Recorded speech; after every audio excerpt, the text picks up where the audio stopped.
And if you want to know how great the land of Canaan was, they're still fighting over it today. Gives you an idea.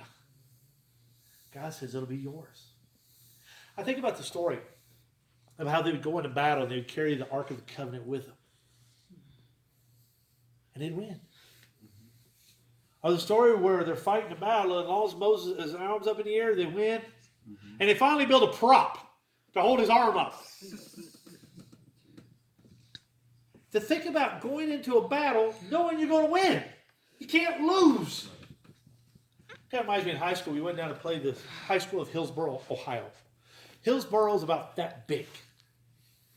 Now we're coming down there and our team is very fast.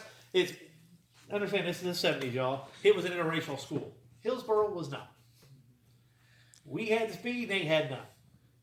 We ran up the score like 70-0. Wow. I mean, literally, we felt like giants walking into the Valley of the Lilliputians. And I mean, we're like, look what we've done. Man, we are so good. The next week, we went and played Cincinnati Bowler. Cincinnati Bowler is such a big school, they have their own private plane. They didn't beat us. They mistreated us. I mean, he got to the point of embarrassment.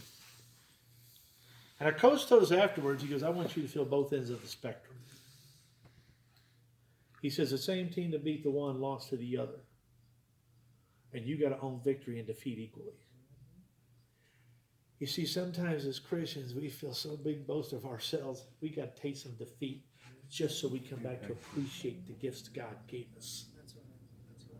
Sometimes we got to be brought down just so God can lift us up. That's right. We talked about where the sins of the morning class with the song. You said they're on their knees. That's where the wicked are. You see, God will allow things to happen, not to put us down, but that we may grow back stronger. He will prune us. He will stress us. We don't know what else happens in the life of Hosea and Gomer. We don't know the rest of the story. One day we will. But to me, the story is about two people. And before we give Gomer such a bad name, remember this, she did come back. She did take her place back as Hosea's wife. Take her role back as a mom. See, the lesson of Hosea is just not about Hosea, it's about Gomer. Because you see in the story, God's Hosea. We're Gomer. And though we will go off and live in a life of sin, God says, I will bring you back. That's right. That's right. And God will adorn us and take us back. God doesn't bring us back as second-class people.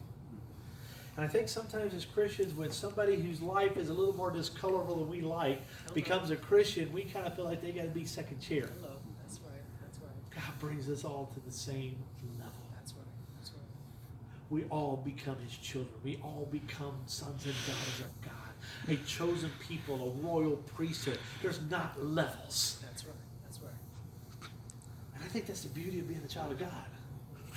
It doesn't matter what I've done. It's what am I going to let God do that will determine my future. Amen. I've said this many times, y'all. My faith in God is one of the most beautiful things because it gets to grow. And it's never so big that it can't grow anymore. I'll tell you when it gets big enough when I start moving mountains. I haven't got to the mustard seed yet.